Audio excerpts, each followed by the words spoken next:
અમારા ક્ષત્રિય સમાજના આટલા બધા વિરોધ સામે પણ ભાજપ સરકારે રૂપાલાને છાવરીને જે ટિકિટ આલી છે એનો તો અમને સખત વિરોધ છે જ, એનો તો વિરોધ ઉગ્ર છે. અને આ વિરોધ ઇલેક્શન પૂરતો નહીં, ઇલેક્શન પછી પણ જ્યાં સુધી અમને ન્યાય નહીં મળે ત્યાં સુધી આ વિરોધ અમારો જારી જ રહેશે. અને તમારા આ માધ્યમ દ્વારા મારે મોદીજી સુધી એક વાત પહોંચાડવી છે કે એ આટલી મોટી મોટી મહિલા સશક્તિકરણની વાતો કરે છે. મેં એમના ઘણા પ્રવચન સાંભળ્યા છે, ભાષણ સાંભળ્યા છે, અને હું એવું માનતી હતી કે મોદી સાહેબ સ્ત્રીઓ પ્રત્યે બહુ સંવેદનશીલ છે.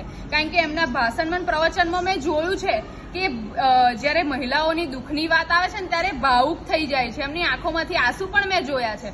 તો જ્યારે અમારા આખા સમાજની મહિલાઓની આખી અસ્મિતાની વાત છે, એમની ઇજ્જત પર સવાલ આવ્યો છે, ત્યારે મોદી સાહેબ કઈ છે એ કેમ કોઈ પ્રતિક્રિયા આપતા નથી? આ તો એવું થયું કે મુંહ મેં રામ અને બગલ મેં છુરી.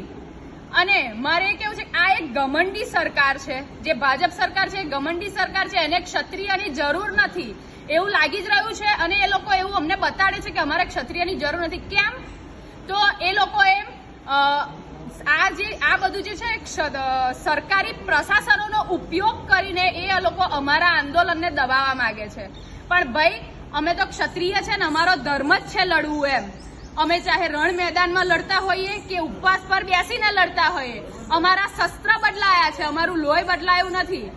અને તમે લોકો આ એટલા જ બધા સક્ષમ છો, તમે એટલો જ બધું કોન્ફિડન્સ છે, બધું બરોબર, તો પછી તમે લોકો અમારા સમાજના આગેવાનોને બોલાવીને છુપાઈને કેમ મિટિંગો કરો છો? ખુલ્લેઆમ બહાર આવો ને અને તમે અમારા આખા સમાજને સમજાવો. તમારે ખાલી એક વ્યક્તિને સમજાવવાનો હતો, એની સામે તમે અત્યારે અમારા સમાજને આખા સમજાવવા જાઓ છો. આગેવાનોને બોલાવીને મિટિંગો કરો છો, અમારી એકતા તોડવાની કોશિશ કરો છો.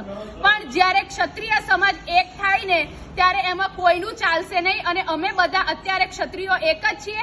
અને તમે જે તમારી પુરુષોત્તમ રૂપાલાને ટિકિટ આપીને જે તમે પ્રતિક્રિયા બતાવી છે, હવે આનું રિઝલ્ટ અમે ઇલેક્શનમાં ભાજપ વિરુદ્ધ મતદાન કરાવીને અમે અમારી પ્રતિક્રિયા બતાવીશું. જય ભવાની, જય ભવાની, જય ભવાની, જય ભવાની.